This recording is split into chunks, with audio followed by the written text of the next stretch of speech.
Good morning, good afternoon, everybody. Thanks so much for joining this next episode of In Any Cup Time. We're going to get started in about 10 minutes now with General Greg Touhill. We'll be talking about the future of cybersecurity and his background. That's very impressive, from the Air Force all the way to being the first federal CISO and now the director of the CERT.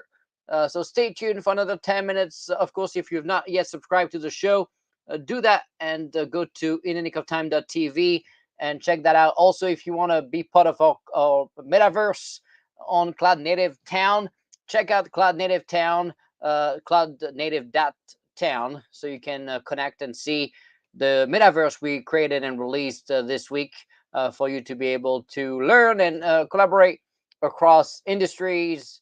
And you'll find 7 nations, a lot of telcos, banks, partners, and of course, we have DoD and other partners of the DoD to be able to engage and discuss cloud native technology. So stay tuned for another 10 minutes.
Good morning, good afternoon, everybody. Thanks so much for joining this next episode of In a Nick of Time. We're going to get started in about 5 minutes now with Greg Touhill, the director of the CERT and former federal CISO and Air Force General. We're going to talk about the future of cybersecurity. It will be a very interesting discussion. Where is the industry going? What's working? What's not working? What did we learn from his many years of expertise? And of course, if you've not subscribed for the show, do that in anicoftime.tv so you can get an email about the next episode. Next Tuesday, 1 p.m., we're going to get Joel Spaulding, also former Air Force General, to talk about the World War III and what's happening in China. So stay tuned. We're going to get started in about 3 minutes.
Good morning, good afternoon, everybody. Thanks so much for joining this next episode of In a Nick of Time.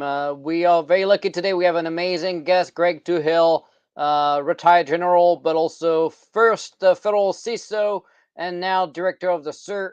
And we're going to be talking about the future of cybersecurity. So it's going to be a great discussion. If you've not yet subscribed to the show, please do that by going to inthenickofTime.tv so we can send you one email a week about the next shows and videos we're posting about different topics. The next video we're going to be posting will be about what we like to think of one of the biggest innovation in programming with WebAssembly and WASM, and what will be the benefit of WASM to your industry. So stay tuned for that video next week. Also, we have just launched, as you may have seen, the cloud native first metaverse. And so if you have not tried it out, it's completely free for everybody, including if you have content, if you have videos, if you have great learning content that's not just pushing your products, of course. We can do events, we can do community of practices, we can do private rooms. We just launched this first introduction to DevSecOps this week with Defense Unicorn and the Linux Foundation and Catalyst Campus with an event of 700 plus people to talk about DevSecOps. And on Thursday, December 1st, you're going to have the first industry day on the metaverse with Air Force, Space Force, and pretty much every DoD teams being part of this as well. So go check it out on cloudnative.town. And you'll be able to, of course, it only works on laptop and desktop, no cell phone. So try it out. Let us know what you think. If you want to contribute content, if you want to help, if you want to participate, reach out to us as well. It's going to be a community of engagement so we can learn together and become faster and stronger and be able to compete against China. Of course, you've seen learnwithnick.com. If you've not tried out yet, go do that. We have a 50% off for military, civilian, and veterans with a coupon code military as well. And finally, check out the new store we launched, store.innickoftime.tv. Many funny t-shirts. I like the Ronald Reagan one that I just received actually last week. So check that out. All the profits, 100% of the profits, go to a different nonprofit every quarter. But this quarter, everything is going to the Fisher House Foundation. So it's a great way to help them as well and have a little bit of fun too. So check the t-shirts out. There are some political ones that are funny too. So don't blame us. That came from the audience. So we're just here to please, right? So now Greg Touhill is with us. Before I bring him on the screen, I wanted to give you a little bit of his background because it's so impressive that we're gonna have to take a couple of minutes here to give you a little bit of his past, and we'll cover a lot of it in the discussion today. Is today the director of the CERT. It's a division of the Carnegie Mellon University Software Engineering Institute, where he leads the very large team of researching, very large team that is researching security vulnerabilities in software products and contributing to changes in network system and developing cutting edge information and training to improve the practice of cybersecurity. So you'll see we'll be talking about where he thinks the cybersecurity universe is headed to and how that makes sense. Joel Touhill was appointed by the former President Barack Obama to be the very first Chief Information Security Officer for the United States government. Before that, he was at DHS as the Deputy Assistant Secretary for the Office of Cybersecurity and Communication, CSNC. Before that, he was also at Appgate, which is a zero trust product, and helped me, in fact, push zero trust across the government when I was at DHS and then DoD as well. He is a 30-year veteran of the United States Air Force, where he was an operational commander at the squadron group and wing level. He served as a senior leader of military cybersecurity and information technology programs, and he really ended his career there as the chief information of the TRANSCOM, one of the top 10 command and command. He is a combat veteran and has multiple awards and decorations, including the Bronze Medal, the Bronze Star Medal, and the Air Force Science and Engineering Award, and now retired with the rank of Brigadier General. So with that, we're going to bring Joel Touhill here with us. Welcome to the show. We're so excited to have you. Thanks, Nick. How are you doing today? Very good, thank you. And so much to talk about. This is going to be very exciting because you got to really cover every aspect of someone's life could dream about. Between your time in the military, uh, of course, your time at DHS, and then the first Fed CISO as an appointee, and then all the way to the private sector. Now back serving in the government, taking a little bit of a pay cut again to come make a difference to the CERT, which is so important and so well known by cyber expert as one of the most innovative research teams. So we'll talk about a lot of pretty exciting things today. But before we get started, I always like to make sure the audience know a little bit more about your journey. So over to you for that. Well, thanks, Nick. I appreciate the opportunity to have this conversation and share a little bit about me, as well as maybe prognosticate about what we're seeing here in the future of the cyber ecosystem. I've been very fortunate throughout my professional career to having worked and served with so many great teams throughout my professional career. And, I really got my start here at Carnegie Mellon University, right next door at the Mellon Institute. I looked down into the lab where I was a summer intern for 2 years during my time at Penn State. I came home to Pittsburgh and served as a summer intern here.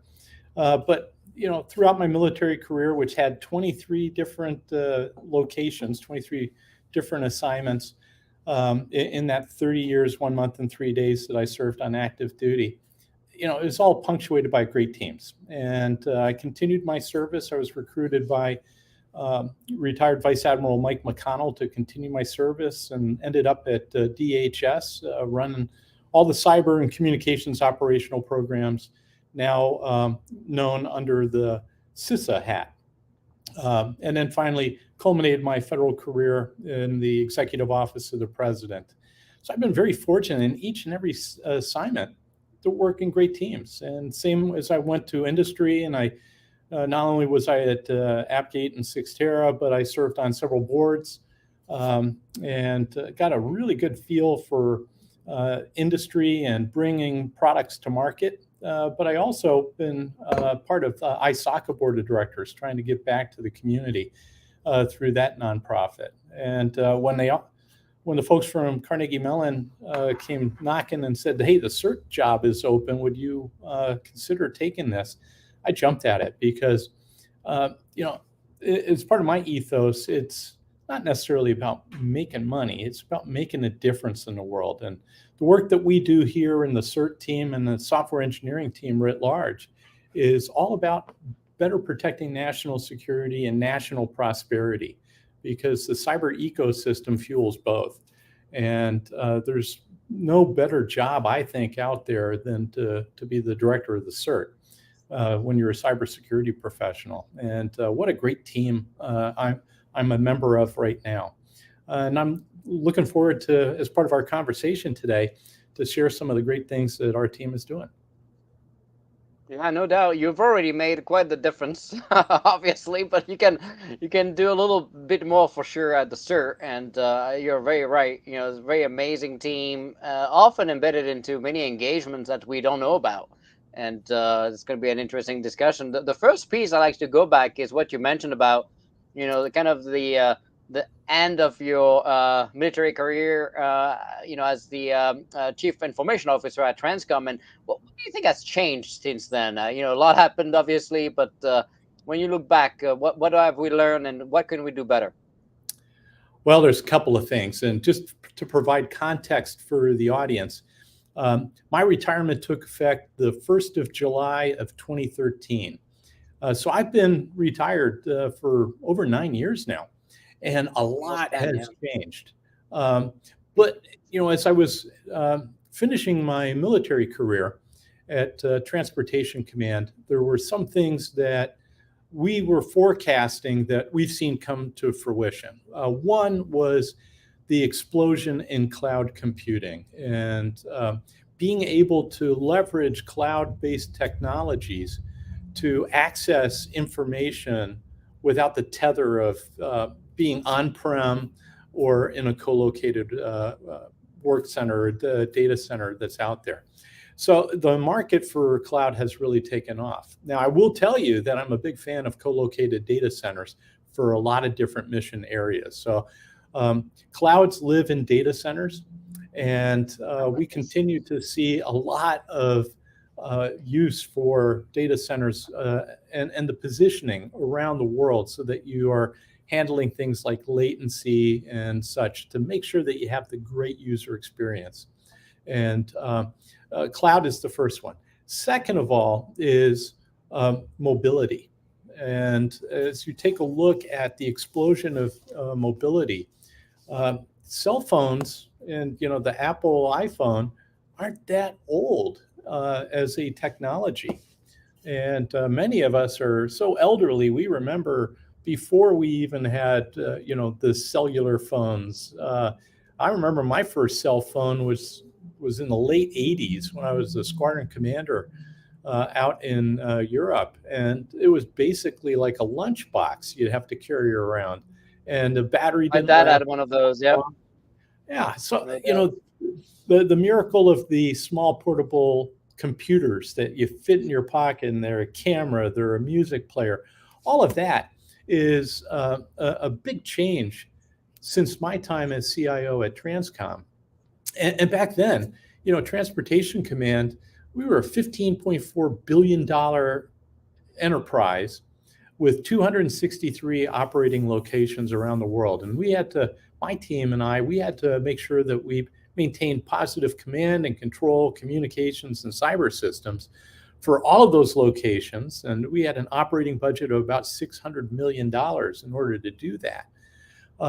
And not only did we have to maintain the command and control, but we had to do all the operational planning, the surveillance of, understanding where all the parts and pieces were in the logistics enterprise as they were being transported around the world. Now the tools are so much better for doing that. And we have in-transit visibility at a fidelity that back when I was still in uniform, we just didn't have that timeliness and the in-transit visibility. Now, as folks are going into the holiday season, you go in and you type in, hey, I want to order this online, and you're going to get feedback from the manufacturer or the purveyor of the goods, or here's where your order is, and you can track it as it's coming to your house now. So we're seeing the miracle of technology really enhancing some of the abilities in the commercial sector, but also in the military sector, as they both come together to provide new, unique capabilities. And I also think, as we take a look in DoD, as a cyber guy, my focus has been to better protect the people's information. And, within the federal government, it doesn't matter if you're in the military or if you're in the .gov domain, you're the custodian of the people's information. We the people, and people is capitalized in our Constitution. So you want to make sure that we are maintaining the integrity, the confidentiality of the people's information, but you're also, protecting the privacy, civil rights, and civil liberties of our fellow citizens.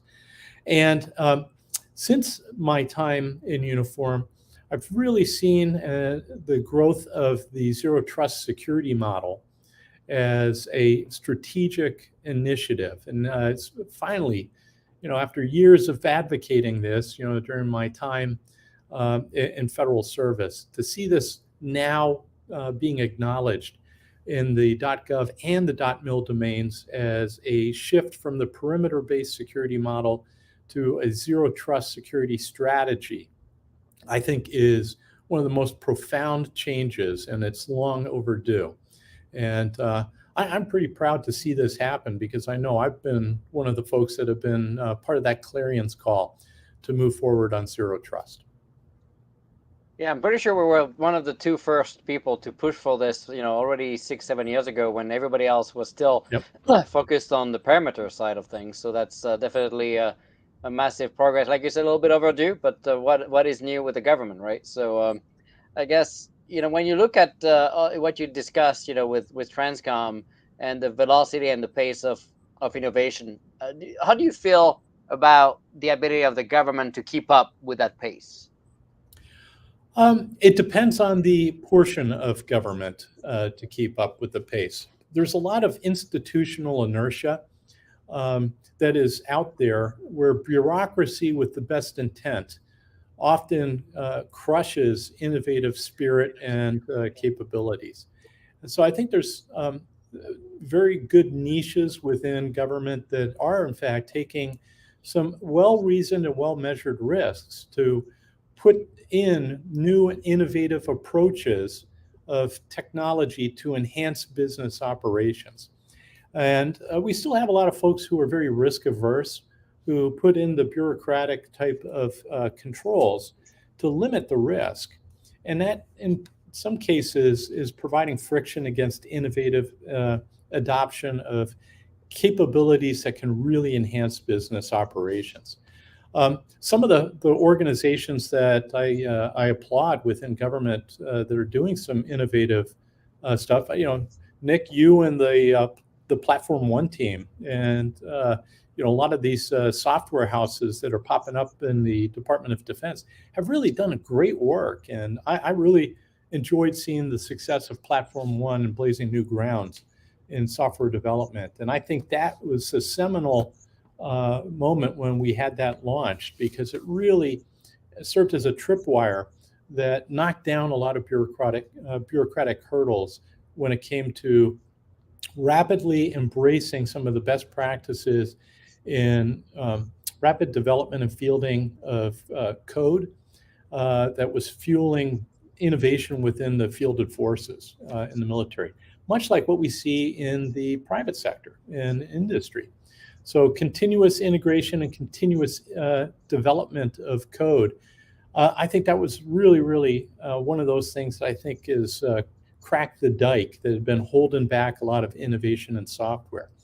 Similarly, I think as we take a look at some of the research and engineering stuff that's going on, OSD research and engineering functions, and that's the DARPA, federally funded research and development centers like mine at the Software Engineering Institute and others have really been pushing the envelope where we can to chart new courses for what is within the realm of our capabilities. What kind of new technologies can we employ through pure and applied research, working in concert with each other to enhance mission capability as well as provide a better cyber ecosystem for the benefit of all.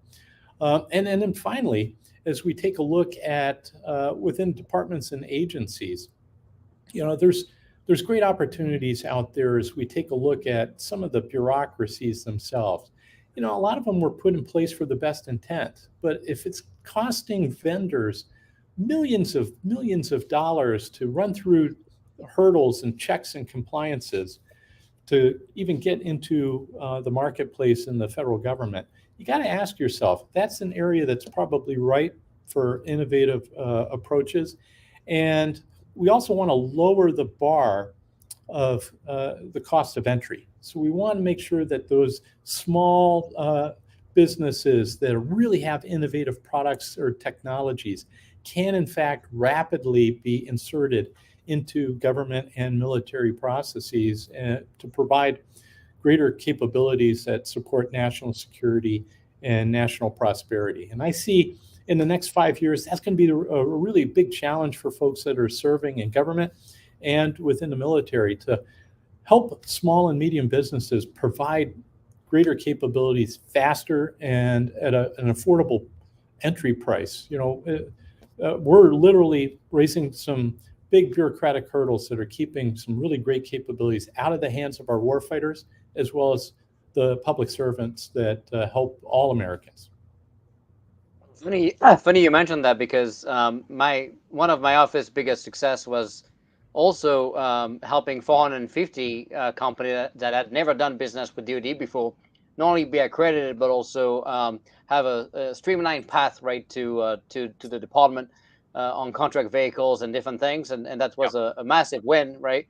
And I have to ask you, since you're kind of a visionary in this universe. What's your take on the chief software officer role in the DoD and maybe even elsewhere? It's late to need is the phrase that we use in the military.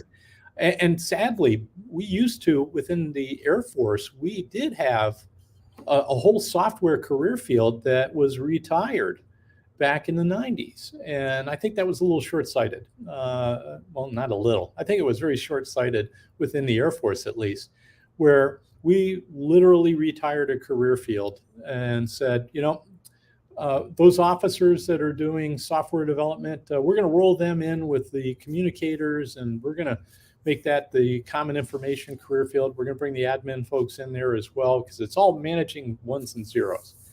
But we lost a lot of capability of within the workforce of those folks who actually knew how things worked and why.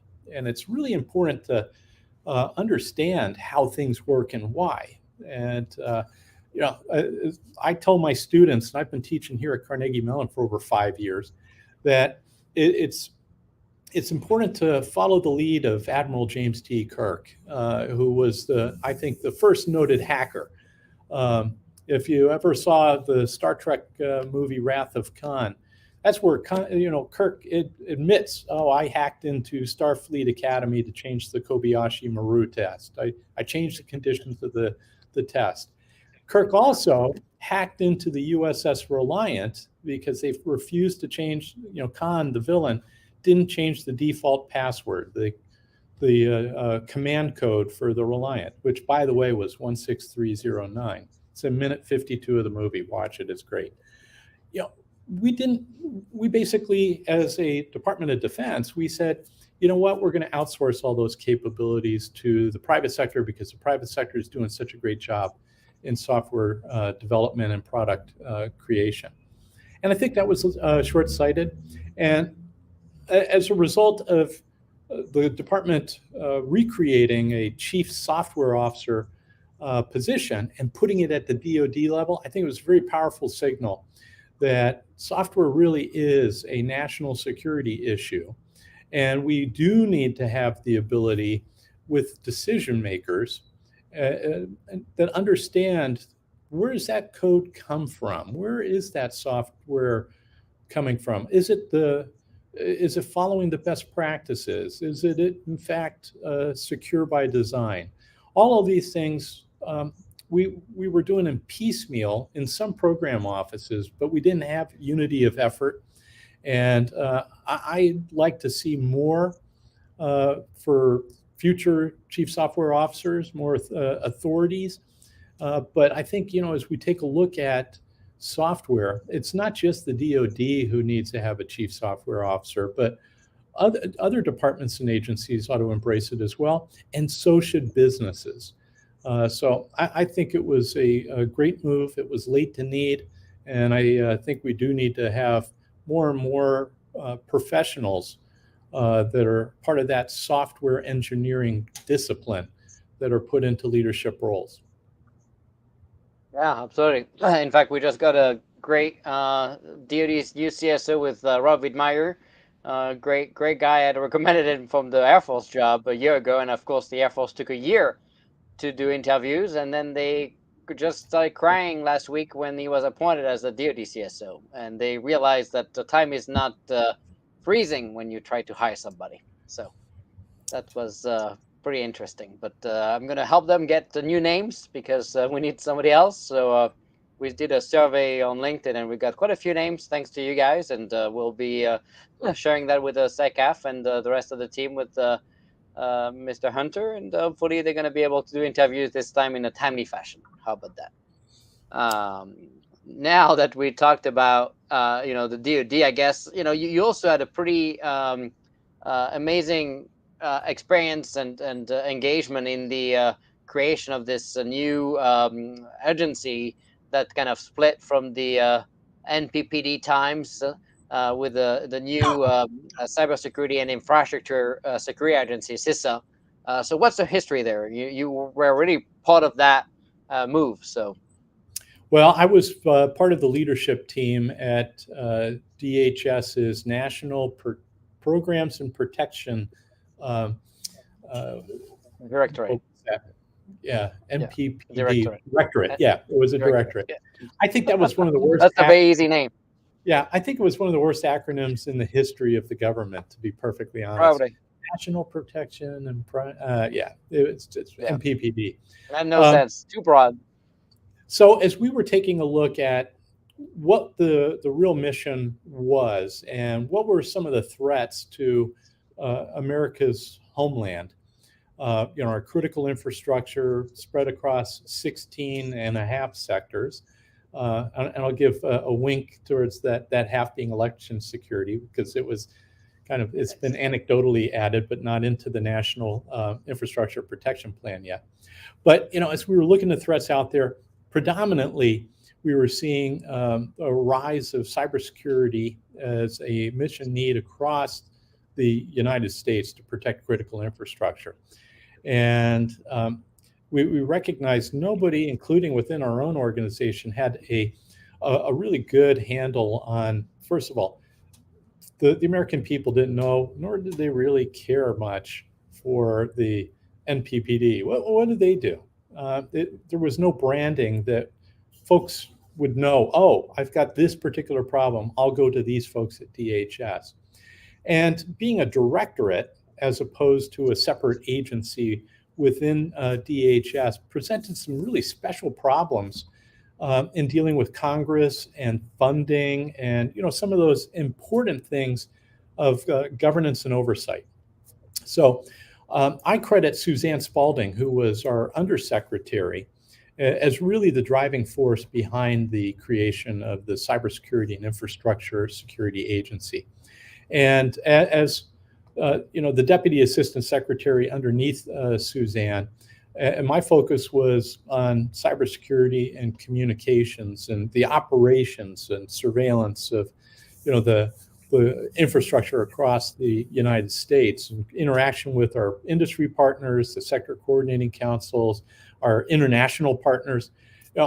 I provided advice and counsel to Suzanne and the rest of the team as to what some of my visions were regarding how we would create this agency to really be a focal point for the country in identifying and characterizing the cyber risk as part of that broader enterprise risk to the United States. And I think it's really important for our audience to remember too, it's not just cybersecurity, it's also the infrastructure security. So when we're looking at infrastructure, we're thinking about things like physical security. We're thinking about personnel security. And, as a cyber professional, I tell my students and my teammates here at CERT, we got to be thinking software, hardware, and the wetware, amongst other things. It's the whole risk surface.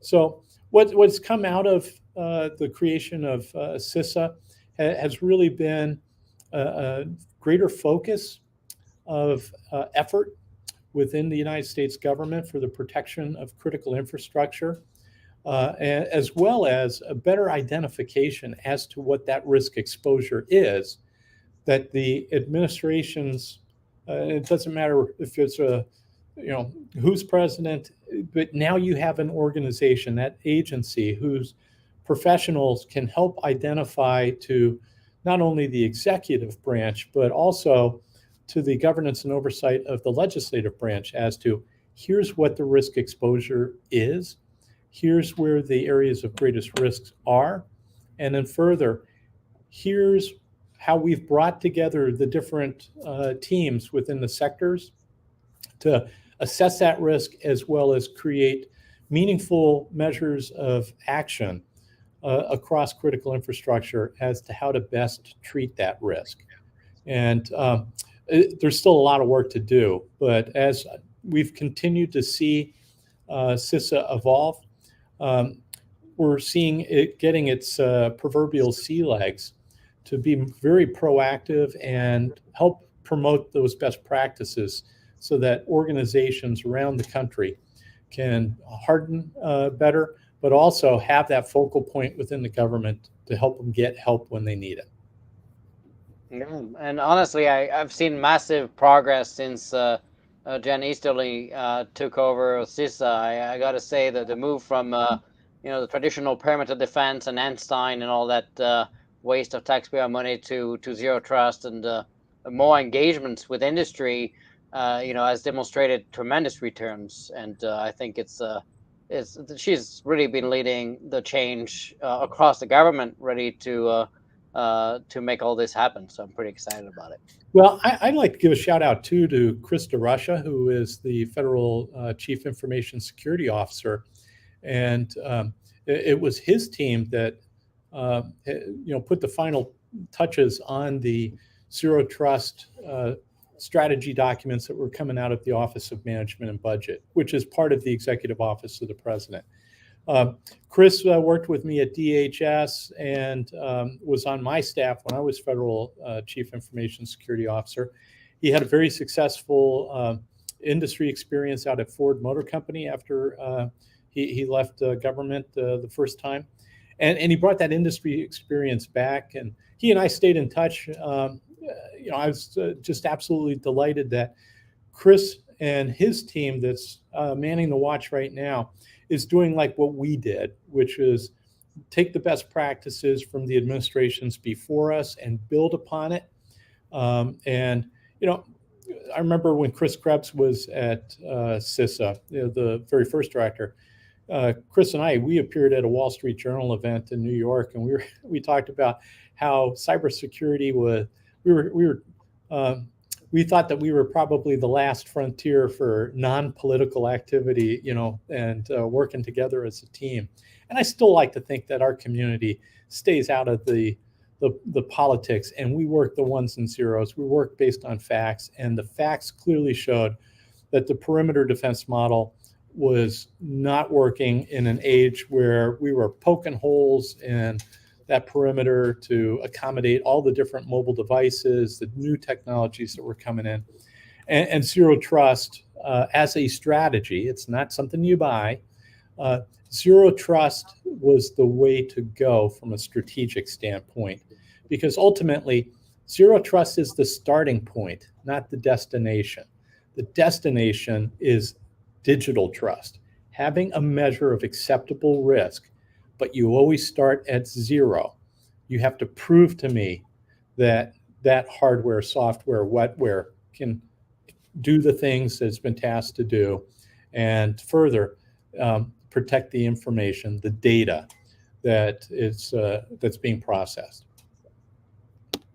Here we go. You just explained to everybody how to move to zero trust. So now that that's done, obviously you mentioned the new Fed CISO role, which obviously you're right.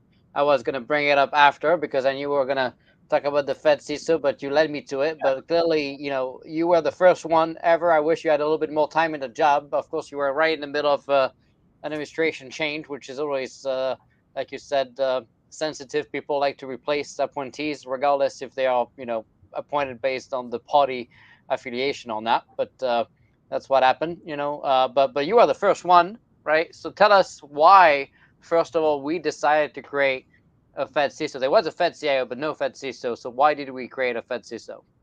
Well, for a couple of reasons. The textbook answer is in the aftermath of the stunning OPM breach defeat that we had. We created across the different parts of .gov a cyber national action plan. And we brought in representatives from all of the 24 top departments and agencies as designated by the Chief Financial Officer Act of Congress. And we realized we really needed a quarterback to start calling signals when it came to choreographing cybersecurity and cyber defenses. So we put creation of the Fed CISO, and I call it CISO. Some people say CISO. I don't care. It's whichever. Yeah, potato, exactly. Now I had been appointed as kind of I was appointed the cyber advisor to the Fed CIO Council way back in 2014, and was not an official member of the council, but attended all the meetings and gave cyber briefings each time we met. When was this, by the way? Pardon me? When was this? You remember the year? It's 14 when I 2014. started doing that. Yeah, and you know, I was also dual-hatted for a major part of my time at DHS as the director of the NCIC, which at that time was called the National Cybersecurity and Communications Integration Center, which had the U.S. CERT, the Industrial Control Systems CERT, the National Coordination Center for Communications, and a bunch of other activities underneath it.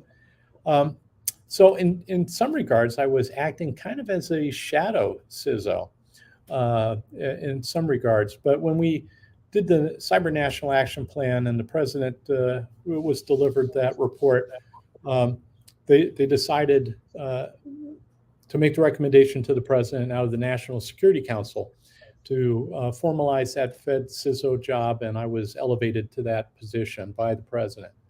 But as you take a look and peeling that onion back, it was the culmination of a lot of issues. OPM was the thing that really was the trigger point that said, all right, enough's enough.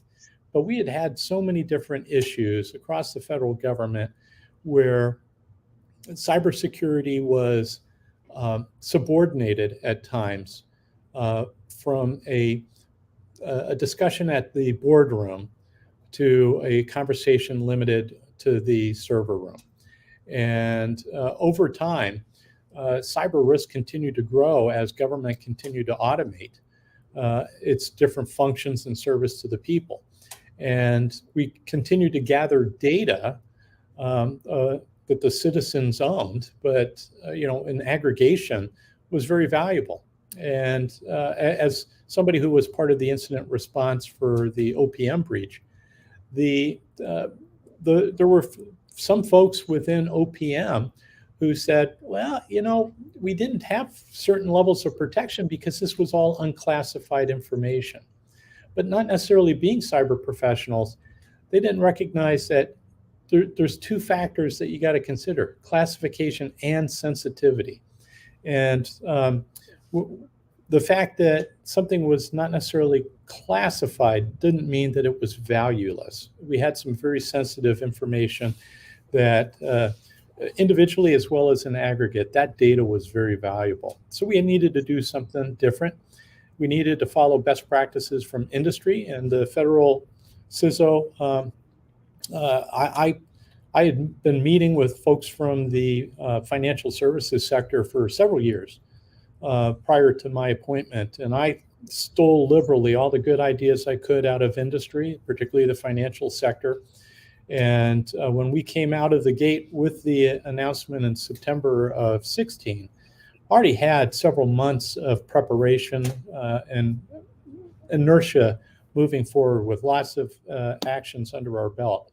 But I'm so pleased to see that position has continued, as well as the growth of the Federal Chief Information Security Officer Council, which has really helped share best practices across the .gov and the .mil domain, and how to better secure data regardless of where it is on behalf of the American people. Yeah, that was a pretty big achievement. Obviously, volume also matters, and like you said, PII just for one person obviously is already very important to that person. But when you start talking millions of people, that's obviously a pretty big problem, and China obviously can do a lot with that information. So that's a pretty big lessons learned. That's going to cost us quite a bit of headaches for many years to come, I'm pretty sure. So, obviously you were one of the first to push, zero trust at the time. And, there was a lot of people, right, pushing back. The DHS, in fact, mostly focused their funding on perimeter defense, the tech, Einstein, you name it, often signature-based defense, very much stuck in time, tremendous issues in classification, declassification. So when you were, pushing that zero trust mindset, including during your time at Appgate, which was one of the most innovative company that really brought zero trust to become as close as it can be to a product. I know it's not a product, but the fact is Appgate is really bringing a lot of the, I would say, the most critical pieces to the puzzle. And just to be clear, I have no affiliation to Appgate, so I cannot be biased. No one is paying me to say any of this. And so what have you learned, I guess, from your time on the commercial side? Well, it's obvious to me, serving in both the military and the federal civilian roles, that our strategy of relying on perimeter defense just wasn't being successful. It was costing us way too much. It was contributing to what a lot of folks were saying. Oh, well, we've got this huge cyber workforce deficiency. We don't have enough cyber people to do all of this. Well, when you peel the onion back, a lot of it is because a lot of the products that were out there were not requiring fewer people and saving you money. It was costing you more money and requiring you to have more people. And then further, the complexity of a lot of the products, both hardware and software, was contributing to a lot of our incidents and causing training costs to go way, way up. There were some products out there that said, oh, well, you go buy this product stack and it'll, solve all your cyber problems. But it takes 18 plus months to get trained up on it and certified. And then, as a military officer, I'm looking at an enlistment of 4 years. And by the time they go through basic training and tech training and then, all the other training, by the time, they come out, they got 6 months left, and then the industry will say, ooh, you've got all these certs now? We'll pay you 4 or 5 times as much. The reliance on the perimeter-based defense strategy, as well as a lot of the products that were out there, was failing. It was too expensive. It was a manpower sucker, and it was not sustainable. We were getting our lunch handed to us in some areas in commercial sector, as well as government, even military, where adversaries were able to find the seams and take advantage of it. We needed to take a different approach. And back in 2010, when my friend John Kindervag coined the phrase zero trust, I'd already been monitoring what was going on with the Jericho project back in 2004 with deperimeterization. So I came out of the military already aware of the efforts to get to that zero trust philosophy, and carrying forward on what we needed to do in the federal government. Once I got into the federal CISO position, I started the conversations at a much broader stage than what I was able to at DHS. But I also was very pleased that my ultimate successor as CISO, Grant Schneider, who was my deputy and remains my good friend to this day, Grant was with me when it came to zero trust, and Grant set down a lot of foundations for the adoption of the strategy and getting it ready to go as a government-wide strategy. And with Chris coming in at the beginning of the Biden administration, Chris took the baton, got that strategy moving forward under executive order, as well as in OMB memoranda, which have the force of a direction to the different .gov agencies in the federal civilian executive branch agencies. So, as we take a look at all of that, how do we get there?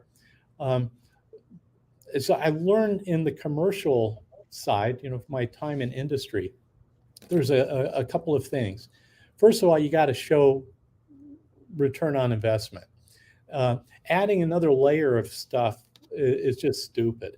In the business world, if I'm going to go buy something, and if anybody from my TRANSCOM days are listening to this, you're getting flashbacks probably, back to 2011 to 2013. I've said, if I'm going to go buy something, I want to retire 2 to 3 older systems. Technology should advance, not add another layer of complexity. So it should advance your capabilities, reduce complexity, and reduce the overhead of your security. We want the software to present, the software, the hardware, the architecture to provide external complexity to our adversaries, but take the yoke of complexities, burdens off of the users. Usability is an important part of things, but economy is a big important part as well. So, taking a product to market into the federal government is difficult. And it doesn't matter if you've got the most innovative product in the world. There's a lot of bureaucratic hurdles. But once we get the government policy saying, this is our strategy, this is the way we can move forward, that is an important fire starter for innovative technologies. And I was a proponent of zero trust during my military and government service. So when I was looking, where did I want to continue my mission while I was in industry, I picked the road I picked because I wanted to be with the team I thought was doing it better than anybody else. And they had a pretty advanced product for the time. There was very little competition, of course. That changed the minute people started using zero trust as a buzzword, and it became kind of this bloated term nowadays. But when we were pushing kind of microsegmentation and software-defined perimeter and all the good stuff, we saw inside of the key components of zero trust. Really AppGate were really bringing a tangible solution to the table. But yeah, like you said, there was a lot of headaches to get it, throughout the process. What was the most painful piece, right? Not just convincing people, the culture, but how about accreditation? How painful was it to get, once the team say yes, okay, I want to use AppGate, how painful was it to get it deployed in production? Oh, it really depended on the organization, but we had some organizations that were able to deploy in relatively short order. During COVID, for example, there was an animation studio in Hollywood that wanted to protect a key piece of intellectual property. And let's just say they didn't want it to leak out that Luke Skywalker was going to appear in a certain program. They did a forklift from in the office to remote work over a 4-day weekend and implemented their game plan for implementing zero trust as a company. And it was, it's not a huge company, but they were able to do it in 4 days. I think as you take a look at larger organizations, it varies on a couple of factors, but the one core thing about zero trust, regardless of the product that you're going to, or product sets that you're going to employ, that my research here at Carnegie Mellon has clearly shown that the biggest cost and the impediment for implementing zero trust is actually understanding your own data, who should see it at different stages of the data lifecycle, and under what conditions and entitlements. Most organizations really don't know all their data, where it is. They don't set the rules very well as to who can see it, under what conditions, and what entitlements during the different paths of that data lifecycle. And my research thus far indicates that well over 80% of your total zero trust strategy implementation costs isn't going and buying some of these hardware stacks that you hear all these purveyors talking about, but 80% is really getting your act together and understanding your data. And it's not just your enterprise IT data. It's the structured, unstructured, semi-structured, metadata. Your data comes from lots of different sources. And as a recovering cyber operator, formerly in the employ of the United States military, I'll tell you, adversaries are looking well beyond just your enterprise IT. They're looking at critical infrastructure. They're looking at your suppliers. They're looking at your Internet of Things devices that you're hooking up and you may not even know are on your networks. They're looking at your industrial control systems. They're looking at spectrum-enabled devices that you and your folks are looking at. So I'm finding that a lot of folks don't understand that there's a lot of hidden costs that are out there. And the biggest cost is going to be getting to understand and set the rules for your own data. And I have yet to find any organization that really has a great Active Directory structure fully populated, because a lot of organizations are relying on Active Directory as a critical part of their zero trust implementations as well. So that they're always back to the identity and the entitlements, which, when we deployed the cloud native access point, and we did use AppGate for the CNAP, we were able to do it very quickly. Probably one of the easiest deployment in the U.S. government standpoint. Of course, we had a great authorizing official, and I was also able to push the right needle. But and Danny Holzman was awesome to get us approved with Lauren as well. But that was a pretty interesting win, because that's how we managed to do our job during COVID. I think without the CNAP and zero trust, it would have been a disaster. Well, and you guys had a really good game plan from the standpoint of you set the conditions and the entitlements, you understood the data, and you said, okay, this developer who may be coming in from an unclean network can only see this. This developer over here who's coming from a cleaner or more risk assured network can see this. So you guys did your homework to make sure up front you had those rule sets. And then once you had those rule sets, the technology was really easy to apply, relatively speaking. And you were able to onboard folks rather quickly based upon what kind of work groups and entitlements you had set. Yeah, we had 70,000 people in a month, so it was pretty amazing. The other big piece, right, that people forget about when they talk about zero trust implementation is the device identity and trying to really assess the state of the device. And the reason why, honestly, I actually picked AppGate was because of the AppGate clients, to be able to enforce the device state and understand what device is used by whom, and more importantly, the state of the patching and update status of the device. So you can also assign a risk to the device itself, and the compounded risk of the user identity plus the device being used will then decide to grant you access to different things. So the same user with a different device will not have the same access to things. I think that's widely forgotten by many implementation of zero trust that only focus on the user identity, and I think that's a big mistake.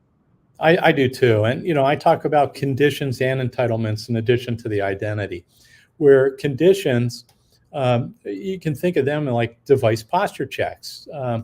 During COVID, we, and the pandemic and the massive rush to work from home, we had a lot of folks that weren't sent home with government approved, government issued devices. It just wasn't possible. So, as you were making your calls, and a lot of folks were making calls as to how to get to a level of digital risk, and starting with zero trust and then working your way to acceptable risk, implementation of device posture checks, making sure that this is, in fact, this device is using the right operating system and the right configuration. It's not got untrusted software or suspicious software that was outside of our risk portfolio or profile.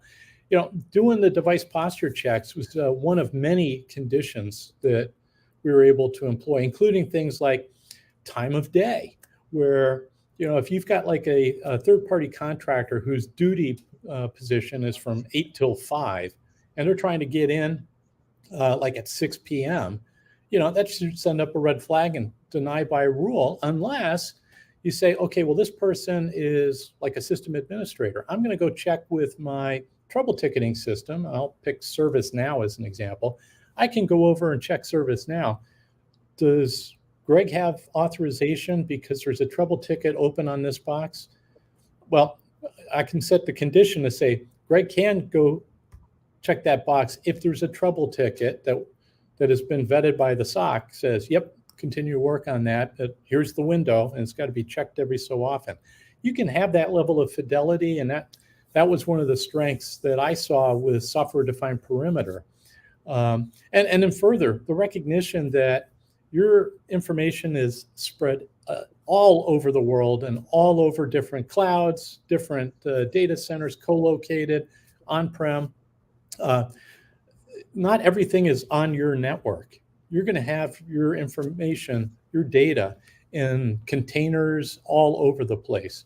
So I think SDP, based on what I was doing in my military and government career, my analysis showed that SDP was much more granular than some of the other types of technologies. And I still believe that to be the case now. I think that we as a nation need to make sure that we're remembering zero trust as a strategy.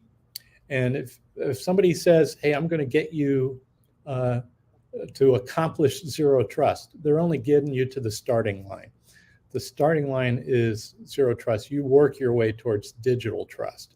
And having technologies like software-defined perimeter help better manage your risk and get you to a level of risk that you define, regardless of the device or even the network. You can have folks that are on untrusted networks, but you just step down your level of trust and you can still get a lot of your missions accomplished.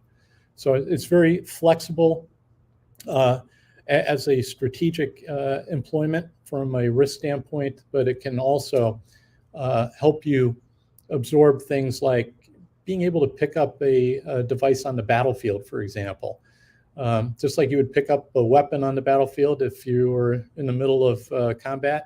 You don't care if that was a Kalashnikov or if that's a Smith & Wesson, as long as it can shoot the enemy. On the same token, from a cyber perspective, if my computer's down, I got a job to do, I'll get whatever computer I can to go try to get that job done. When you have the zero trust security strategy in place, if you do it correctly with the right technology, you should be able to pick up any computer, any computing device, and still be able to get your mission accomplished under certain conditions and entitlements.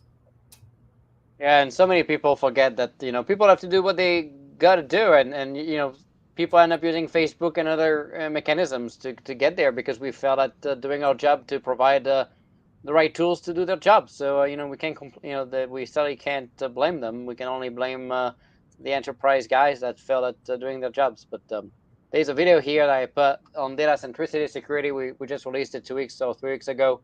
For people that missed it, it's also on the Cloud Native Town. So if you go on cloudnative.town, you're going to be able to see it. It's completely free for anybody to check it out. So go check it out. That's how we explain how to label data down to the cell level and map it back to the identity of the user and the component risk of the device to be able to implement a software-defined parameter with data centricity baked in. So go check that video. All right. So let's see. Now that we kind of touch a little bit on what you learned on the commercial side. You are also on many boards like me, I guess, and it's always fun, right? So what have you seen that's different? I've seen so much good stuff and a lot of nonsense too, right? What have you seen that's been different from, particularly from your military days, right? Because that's such a, for me, that was such a shock, right? Culture shock between, my time as a startup guy and then going into the government. So. Well, as you take a look at the military, we actually have corporate structures within the military, which a lot of folks don't realize. And one of my many assignments, I was a colonel working in the Pentagon on the air staff, and I was the guy who ran the Air Force's communications and information systems portfolio. So I had a $22 billion portfolio, but I was the guy who led the efforts within that portfolio across the Air Force for corporate. It was our corporate decision-making body. And it was just, in many regards, it was very much like a commercial board of directors and how we got to, up to that Air Force Council, which was kind of like that final board of directors within the Air Force. But when I went into the private sector, and I did serve on a variety of what we would call P&L. For those who don't know what that is, it's a profit and loss company. It's, what's the purpose of a company? It's to make money. And I also served on some advisory boards, which are boards, but they don't have the fiduciary responsibilities that the P&L board of directors would. And then I've served on nonprofits, including ISACA, and I still serve on ISACA, which is a nonprofit of auditor, controller, and cybersecurity personnel. It's an organization of about 165,000 people around the world. And I have my Certified Information Security Manager cert from ISACA, in addition to my CISSP from ISC Squared. Just during the time that I served on the boards, I've seen some great growth, particularly when I started actually interacting with a lot of commercial boards, was still while I was in uniform. And I wrote a book, Cybersecurity for Executives, a practical guide, which was published in 2014.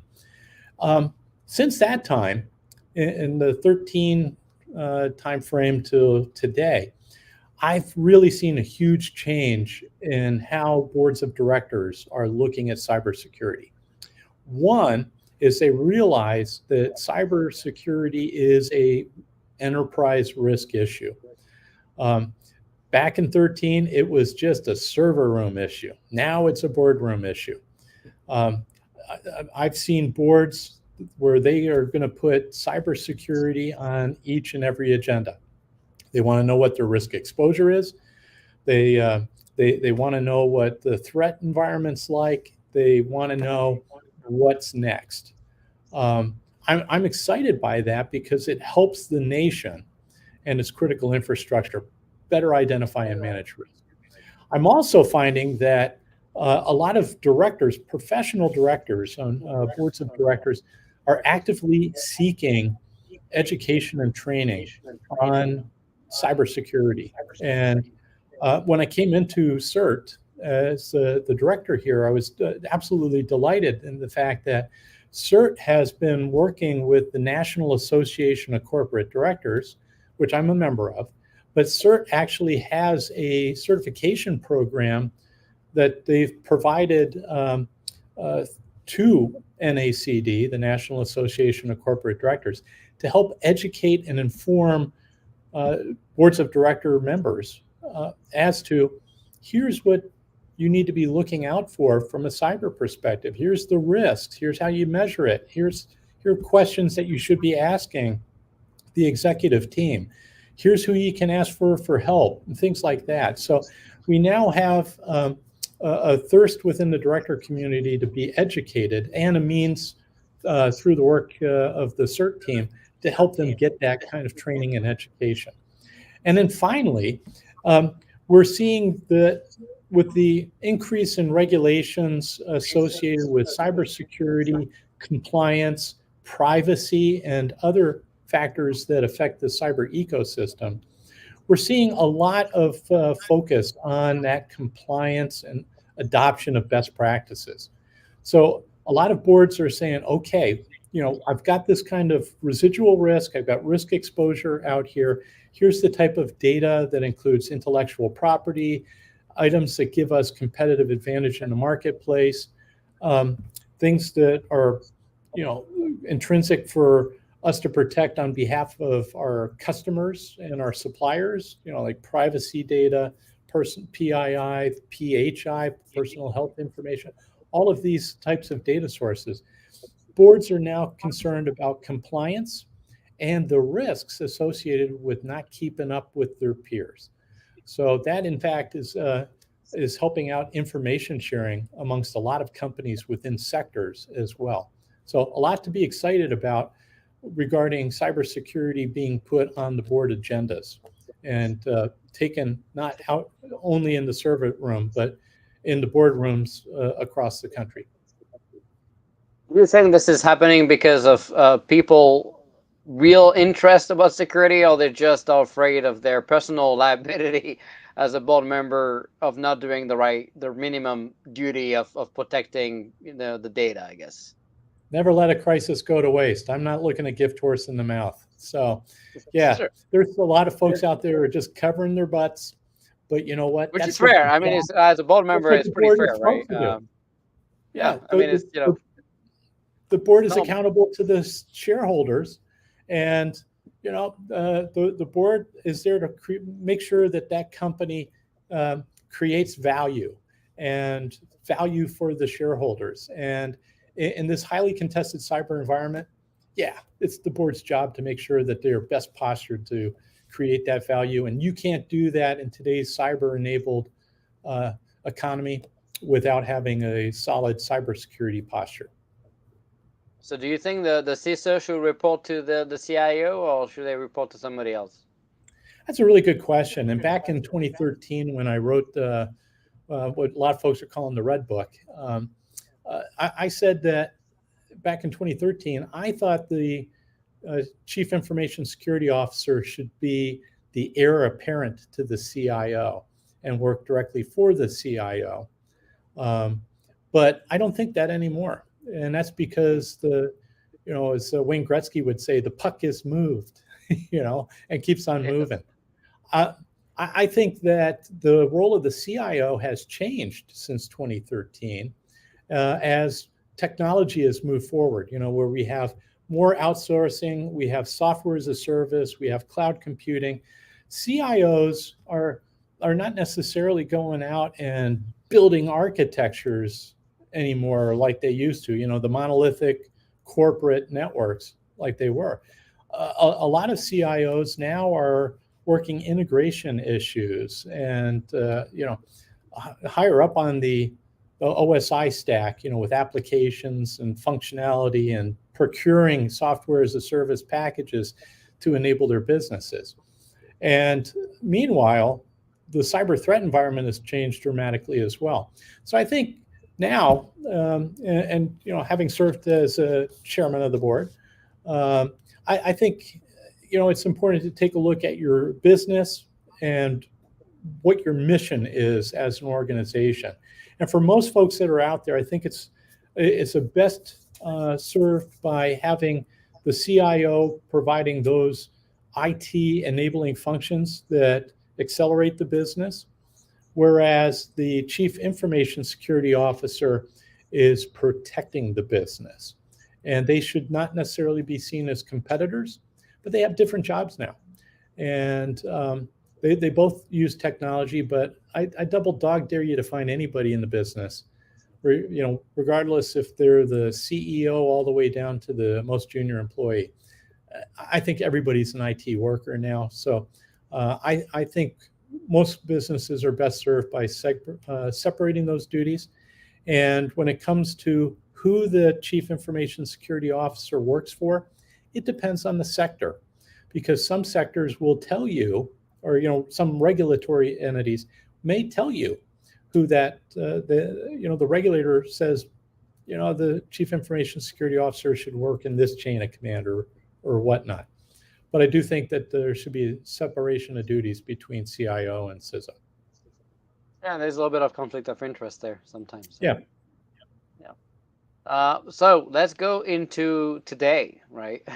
We talked a lot about the last 15, 20 years, but obviously the CERT has evolved into what you call the cybersecurity engineering and resilience, which is a very interesting concept. When you explained it to me, I had no clue this was happening until you told me about it during our brief. So tell us a little bit about why that is and what it is. Well, a little bit of history goes a long way in this case.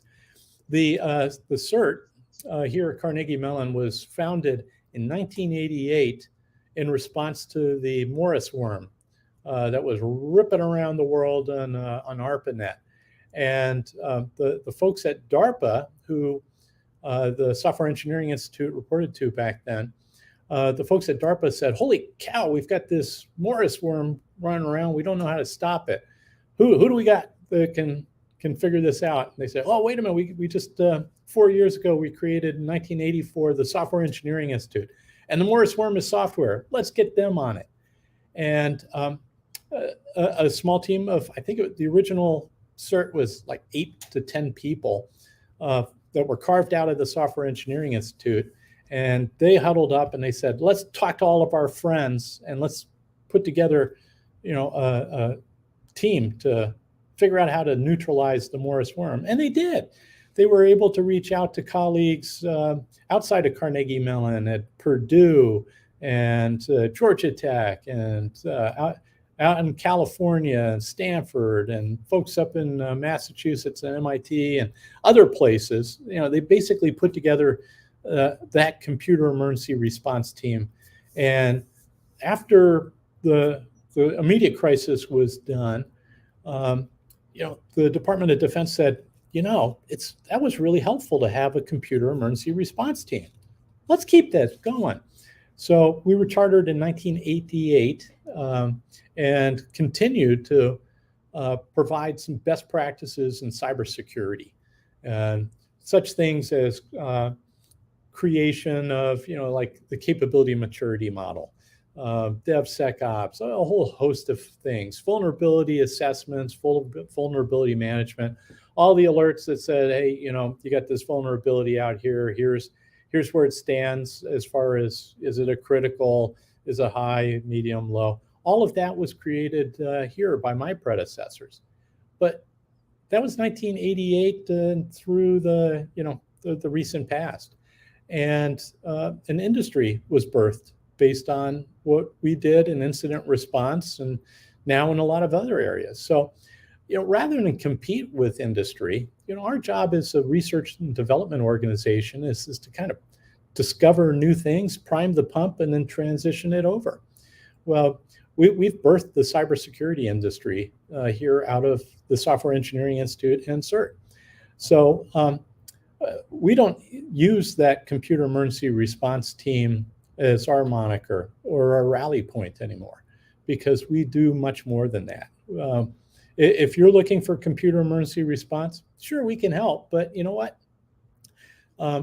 There's great companies out there now who specialize in that. We've birthed the industry. Really, our function is to be a cybersecurity engineering and resilience team of sorts, where we're following a strategic game plan of advancing cyber by design, because we still have a lot of hardware and software products in the marketplace that enter the marketplace all the time that are not secure by design.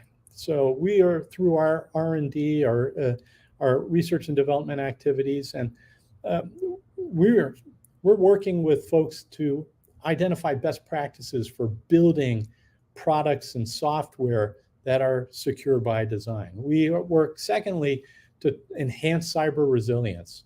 We live in a pretty messy cyber neighborhood where there's bad actors out there. You're going to get punched, and you got to be able to keep on going. So we identify best practices for products and capabilities and architectures to be resilient in the face of adversarial activity, as well as things like, you got a hurricane coming, you got to have an architecture that's resilient, that can absorb natural disasters or human failures. Our third thing is moving the market and sharing our evidence-based research to identify best practices in software design, hardware integration, and the like. And then finally, shape the future. We're doing some really innovative research and development activity on behalf of our sponsors in the Department of Defense, as well as others in industry and across the .gov as well. So I think as you take a look at where we needed and the role that the government has asked us to fill now, it's not in incident response anymore. It's really in cybersecurity engineering and resilience. And that's what we are focused on to better serve the nation and the world writ large. And I guess, are you able to release publications and share a little bit with the rest of the industry and non-government customers Yeah, some of the lessons learned? all the time. As a matter of fact, you can come to our knowledge base, and for the folks online, you just go to SEI, that's Sierra Echo India, .cmu.edu, and you can. There's a little search window in the upper right. We still have that because we find that's really helpful for folks. And you could just type in keywords, for example, and our technical team posts on a daily basis information that ranges from software solutions to artificial intelligence and machine learning to cybersecurity and everything in between.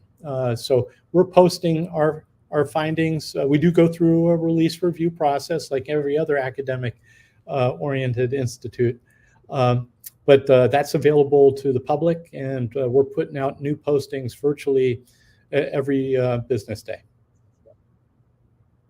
Very nice. And I just put the link here on the chat for people to check it out.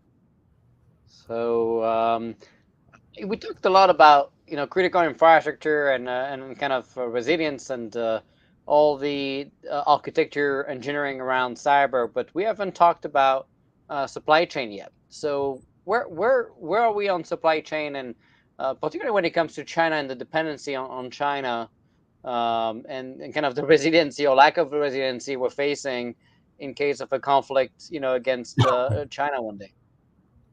Well, this is a really complex problem. I don't want to make it sound simple because it's not, and nor is it risk-free. Nick, I think you and I discussed during one of many conversations we've had over the years. One of the great lessons I learned in the military is he who tries to get risk to zero ends up broke and disappointed. At some point you've got to accept some measure of risk. But when it comes to supply chain, we don't necessarily do a really good job understanding all the different types of risks that are out there and then making an informed risk decision. And that's really important as you take a look at your supply chain. And, we got a supply chain for our software, we get supply chains for our hardware. We also have supply chains for our people, our wetware as well. So I think it's important, as you were taking a look as cybersecurity professionals, or just basically business executives taking a look at your enterprise risk structure, to understand what risk do I have, and then where do I get to a reasonable measure of understanding risk or characterizing it so I can make a decision. Too many people will fall into the rabbit hole and get paralysis by analysis. But you do have to understand that there are some risks out there, and you do need to have a better understanding of where your risks are from a software, hardware, and wetware standpoint. And there's lots of different ways you can characterize it. When it comes to software, there's a great effort to understand what's in your software. And a lot of folks are saying, well, we need to have a software bill of materials. I will tell you, I'm a big fan of software bill of materials.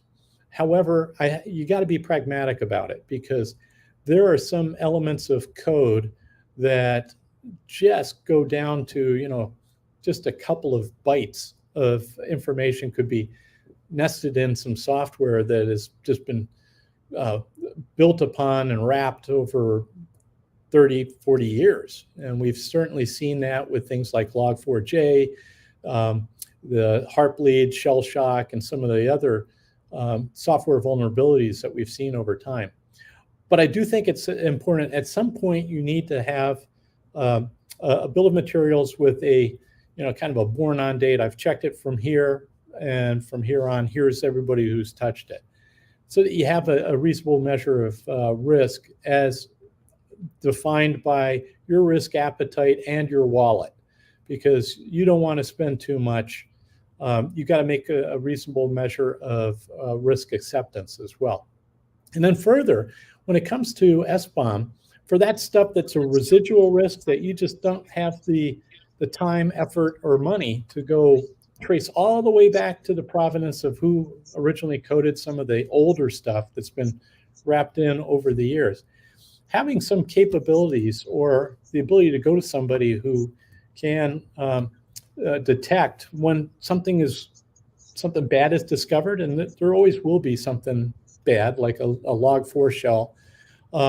Something like that can pop up. Well, being able to quickly identify whether or not you have that kind of risk exposure, having tools or experts you could lean on to help discover those things as part of your contingency planning is pretty important.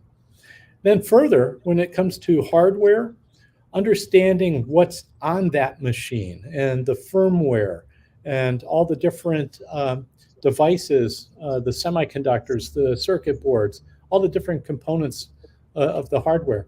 That's important to know too, particularly as you see more and more software elements embedded in firmware and on platform devices. And I think a lot of folks have kind of ignored some of those supply chain issues from a software standpoint and the hardware suites. And then finally, the wetware. We have some in the military, for example, we have some pretty exquisite background checking and investments in the supply chain for our labor pool. But we don't necessarily have the same investments across critical infrastructure with our labor pool. Some of our third-party contractors, we don't necessarily take a look at the trustworthiness of some of the leadership teams and of companies. A company who's a supplier today may also be supplying your enemy tomorrow. So, making sure you're checking out those supply chain things was something that I think some of us in the military were keeping an eye on, but others weren't. And I think as you take a look at your supply chain, it's important to recognize that there's always going to be risk, but you need to be able to characterize it in a meaningful risk expression that's characterized following your enterprise risk programs characterization schema. But also, you have to realize that you have to have some means of addressing those risks that are feasible, acceptable, suitable, and most importantly, in some cases, affordable. Yeah, most of the time, money is definitely a big constraint. That's for sure. What about what you've seen recently with the chips and the physical side of supply chain? What's your take on that? Well, I think as you take a look at chipsets, there's so many chips that are produced around the world. Taiwan, of course, is renowned by a lot of folks that Taiwan has got the largest concentration of chip manufacturers, and they do a pretty dang good job. But if you take a look at the scale of chips that are out in the market that are produced for various different platforms and mission sets and devices and commodities, as you take a look at those out there, you're not going to be able to sample every single chip that's out there. But there are some things that you can and should be doing if you're out there consuming. And some of them that I've talked with many different companies and many different manufacturers. They'll do routine checks. They'll take samples at random, and they'll do things that range all the way from a visual check to make sure that serial numbers are matching up with bills of lading, to also just going in and doing checksums and checking, make sure is that chip performing as it's supposed to according to specifications. There's lots of different tactics, techniques, and technical procedures that folks can use for some things on the chip side. But also, one of the big challenges is below what we call ring zero, and checking the firmware on those chips. And we're doing some really interesting research into those type of things here. And we've got an eye towards maintaining the integrity of that supply chain and identifying where there are some risks when you don't know every hand that is possibly touched that chip in its design all the way through to manufacture and distribution and delivery to you or the end using manufacturer. Do you think we need to bring back some of that manufacturing to the U.S.?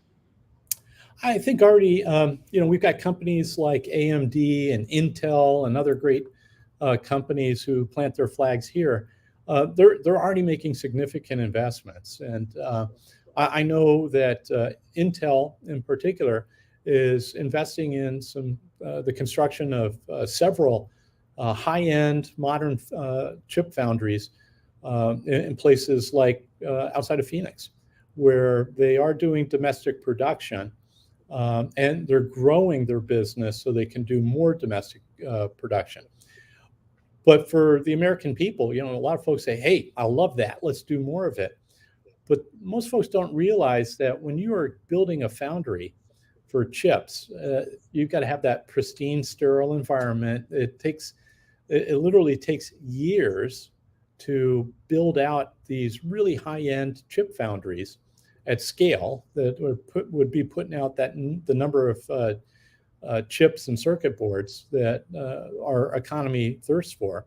But also, not only do you have to build those clean facilities that manufacture the chips, but you also have to build out the workforce and train the workforce and educate the workforce so that they can, in fact, operate those systems, do the quality control checks, and manage those foundries. And that takes time as well. So there's a lot of effort right now to increase domestic production and shorten supply chains, as well as provide some more diversity in the supply chain by having some domestic production.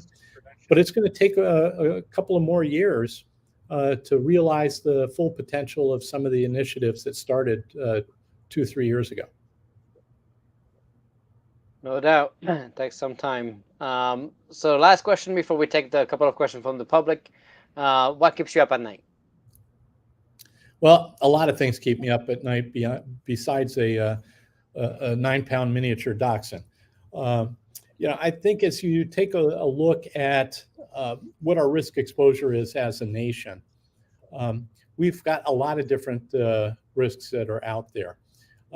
First of all, I think one of the big problems that we have is we have just so much data that we are collecting, and it continues to explode in volume at a huge scale every day. There's a lot of very valuable information out there, and a lot of it is unprotected. And if some very valuable information gets slurped up by somebody who has malicious intent, that could compromise privacy, civil rights, civil liberties, intellectual property. A lot of folks just don't know the value of their data. So that's the first one. Number two is unprotected territory. We've got a lot of targeted focus on enterprise IT, for big companies, government entities, et cetera. And, the big companies get a lot of press, hey, I'm going to go talk to the government, and the government says, well, we're consulting with these big companies out there. But I take a look at what's driving America's infrastructure. Yeah, the big companies are important, but the vast majority of businesses are small and medium businesses. And I don't think that the small and medium businesses are as healthy from a cybersecurity posture as some of these big monolithic companies. And I fear that if the expectation is I've got let's say a great American financial institution like Capital One, we don't want necessarily to have the expectation that Joe and Helen's small medium business over here has got to have the same level of protection as Capital One. We have a disparity as far as capability and protection between small and medium businesses and the big companies. And I think there's some challenges out there from a technology standpoint that also provides opportunities for businesses to better protect small and medium businesses, either through managed security service providers, better technologies that are easier and simpler to install and operate, and cheaper. And then also, I think as we take a look out there, number three, industrial control systems, IoT, and spectrum-enabled devices is largely unguarded technologies that give pathways into enterprise IT, the revenue-producing activities, the intellectual property locations and such. So I think, making sure that we have better protections and an understanding that industrial control systems, Internet of Things, and spectrum-enabled devices are also part of the cyber ecosystem and worthy of risk acknowledgement, risk monitoring, and risk treatment. That's an important thing that I don't think is being covered right now. Combined with all those three things, they keep me up at night. They keep me up at night too, so I guess that makes sense. Let's take two questions. I know we're out of time, but a couple of questions quick from the public. Sure. Here we go. Thoughts on developing cybersecurity talent back, I guess, in the DoD?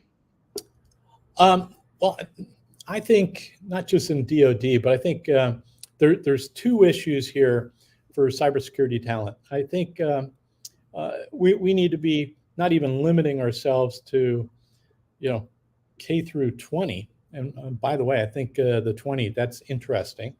I think I'd like to see kindergarten through 85 because, as I look at the wealth portfolios of our citizens, the older you get, the more money you accumulate. And we're finding that the bad guys are out there, trying to hoodwink our senior citizens. And there's a lot of senior citizen cyber theft going on. So I think we should be doubling down and pushing the chips across the table to improving cybersecurity awareness of the entire citizenry. One of the things I tried getting done while I was federal CISO was creating a capability, kind of like what we had with Smokey the Bear and Woodsy Owl. I called my guy Byte, BYTE, where I wanted to have a contest for school kids, K through 6. Tell me about Byte and draw me a picture of Byte. And Byte would be the ambassador for school kids to help boost cybersecurity awareness in schools. And further, we'd run that contest through the schools themselves with whoever the child's teacher was of whoever we selected. The teacher and the child's parents would get an all-expense paid trip to DC, meet the president, get to meet the mascot. We'd have somebody dressed up in the mascot costume, kind of like McGruff or whatever. But still, folks need to own their data, and they need to recognize that cybersecurity is a personal issue. It's a personal risk issue, not just a business risk issue. So I think that's step one in the campaign to develop talent.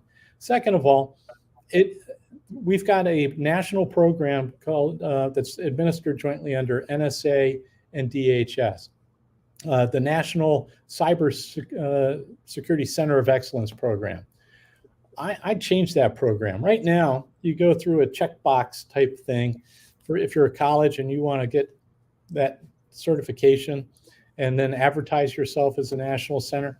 All you have to do is have a couple of classes in cybersecurity, and not even your computer science students have to take the cybersecurity courses. You just have to offer it. Heck, if it were up to me, and I would say, if you want that title of a National Center for Cyber Security Excellence, every student, regardless of the business, the engineering, the education, doesn't matter what college you're in, every student has to take a cybersecurity course in order for the institution to get that certification, because America needs more teachers that are cyber aware and cyber smart. We need more lawyers that are cyber aware and cyber smart. We need more engineers who are cyber aware and cyber smart and build cyber in by design. It doesn't matter where you are in college, you should be taking a cybersecurity course. And the way to get it there is to make sure that we use the tools that we currently have, like the National Cyber Center of Excellence program, to foster that kind of mindset. And then finally, going to the other end of the spectrum, outside of the student realm, let's go back to the senior citizens. There's lots of different things that we can do for the seniors, and including leveraging nonprofit organizations to help educate, inform, and help seniors. And I know that the Boys and Girl Scouts of America are doing some really good things now in promoting Boys and Girl Scouts to help senior citizens in cybersecurity education and best practices. Organizations like AARP is stepping up their game in educating and informing their constituency. But I think, as we were looking at the panoply, the K through 85, I think also we can help Hollywood carry the message forward as well. We should give some of those best practices that organizations like CERT and CISA and others, that they ought to make their way into scripts, because if folks see on television or streaming platforms the best practices in cyber, guess what? They're going to probably emulate them with enough exposure, and as well as showing where the risk exposure is and what the consequences are of not following best practices. So I think there's a lot of different creative things that we can do, but we haven't necessarily pulled the trigger on. And I call on all of us that are on this call. Let's roll up our sleeves and let's do a better job of educating the folks we love, our neighbors, and the people that we work with. There we go. That was awesome. Greg, wanted to thank you again for joining us. I'm going to give you the last words. Before that, I'm going to thank you, of course, first for joining us. Also wanted to congratulate you on receiving the Lifetime Achievement Award for Public Service. That's pretty exceptional, and that was well-deserved. You've done such an awesome job for the nation. I know you're not done yet, but you've done enough for most people to realize how much more we can do ourselves. So wanted to thank you for that. Wanted to remind everybody that next Tuesday, 1 p.m. Eastern, we're going to have Joel Spaulding, former Air Force as well, join us to talk about World War III and what's happening in China with the protests and what's going on in Ukraine and effectively with the entire critical infrastructure as well. So stay tuned Tuesday, 1 p.m. Eastern next week. And now over to you, Greg, for the last words. Well, thank you, Nick, for having me on today, and thanks for the conversation. I will tell you, the audience members, thank you for attending today. I am hiring here at the CERT in both Pittsburgh and Washington. And one of the things that we talked about really early is it's important to me to try to make the world a better place. And what a great place to serve is like the CERT. And let's all work together. If you see something, say something. As a DHS alumnus, I have to say that, but I want to, because we're all in this together. So if there's anything we can do for you, please reach out at sei.cmu.edu. We're here to serve you, and we appreciate your feedback and your cross-feed. If you see something that's just not quite right, reach out. We'd like to work with you to make the world a better place. Well, thanks, everybody. Everybody stay safe. We'll see you next Tuesday, 1 p.m. And in the meantime, keep fighting the good fight so our kids have a fighting chance to win against China 20 years from now. Stay safe, everybody. See you next week.